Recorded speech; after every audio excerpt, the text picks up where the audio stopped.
ఒక వ్యక్తికి నలుగురు కొడుకులు. ఆస్తి సమంగా పంచుకుందామనుకున్నారు. చిన్నవాడు అన్నలు ఏది ఇస్తే అది తీసుకుంటాను అని అన్నాడు. ముగ్గురు అన్నలు ఎక్కువ ఆస్తి తీసుకున్నారు. వారి వద్ద ఒక పిల్లి కూడా ఉంది.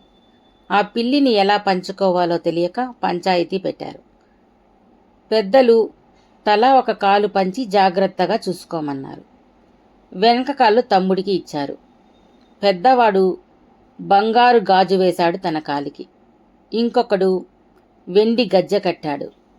ఇంకొకడు తన వంతు కాలికి పట్టుగుడ్డలు కట్టాడు. ఒకరోజు ఆ పిల్లి గోడ మీద నుండి జారిపడి చిన్నవాడి వెనుక కాలు విరిగింది. అప్పుడు చిన్నవాడు విరిగిన తన వంతు కాలికి మందు వేసి గుడ్డతో కట్టుకట్టాడు. ఆ పిల్లి వెనక కాలు ఈడ్చుకుంటూ నడుస్తూ నడుస్తూ అక్కడ ఉన్న దీపం తన్నింది. పిల్లి కట్టుకో మంట అంటుకుంది.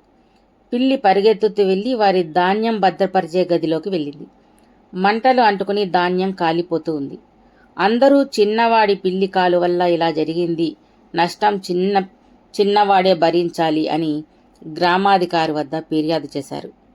అప్పుడు మొత్తం విషయం తెలిసిన గ్రామాధికారి ముగ్గురు అన్నలు తమ్ముడికి ఆస్తిలో మోసం చేసి ఉన్నదాన్ని కూడా లాక్కోవాలని చూస్తున్నారు అని జరిగిన విషయం తెలుసుకుని తమ్ముడి వంతు కాలు విరిగింది కావున ఆ కాలు నడవలేదు.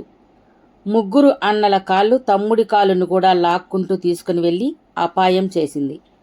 అందువల్ల ముగ్గురు అన్నలు తమ్ముడికి తగిన ధనం ఇవ్వాలి అని తీర్పు ఇచ్చారు. అన్నలు తామొకటి తలిస్తే దైవం ఒకటి తలచాడని బుద్ధి తెచ్చుకుని ఇంటికి వెళ్లారు.